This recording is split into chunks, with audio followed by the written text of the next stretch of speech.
Iranian زائرین کے حوالے سے دیکھیے، زائرین کو جو فیسلٹی مل رہی ہے وہ فیسلٹی ہم ان کو بائی ایئر اور فیری سروس کے ذریعے دینا چاہتے ہیں۔ اب آپ کو کیونکہ کسی کی دل آزاری نہ ہو تو میں کوئی کسی کنٹروورسی میں بھی یہاں نہیں پڑھنا چاہتا ہوں، لیکن اس کے حقائق پس پردہ کچھ اور بھی ہیں۔ ایز اے انویسٹیگیٹو جرنلزم میں آپ سے یہ ریکویسٹ کرتا ہوں کہ آپ اس پر ایک انویسٹیگیٹو جرنلزم کا کردار ادا کریں، کوئٹہ تشریف لائیں اور پتہ کریں کہ اس کے پیچھے عوامل کیا کیا ہیں۔ صرف سیکیورٹی کا عوامل نہیں، ظاہر ہے ہم چاہتے ہیں کہ اگر فیری سروس سٹارٹ ہو جائے، ایئر سروس سٹارٹ ہو جائے، ایک تو لوگوں کو فیسلٹی ملے گی جہاں انہوں نے 800 کلومیٹر ٹریول کرنا ہے، اور 800 کلومیٹر میں we have to protect each and every inch of that land. اور جو ٹیررسٹ ہیں جن کے پاس یہ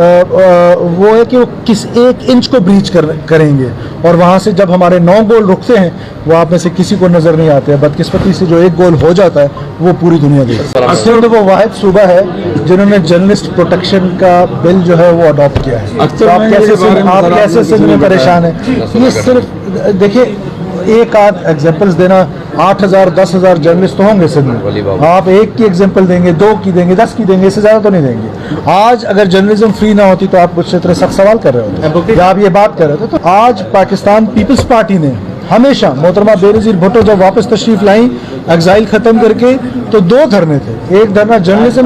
جرنلسٹ کا تھا اور ایک ججز کا تھا، انہوں نے پریفر کیا جرنلسٹ کے دھرنے میں جانا۔ سو دس از آر ہسٹری، پازیٹیو جرنلزم کریں، اور یہ جو بلوچستان کو آپ 3 لوگوں کی اینک سے دیکھتے ہیں، اس اینک سے دیکھنا چھوڑ دیں، ان میں سے ایک یہ اینک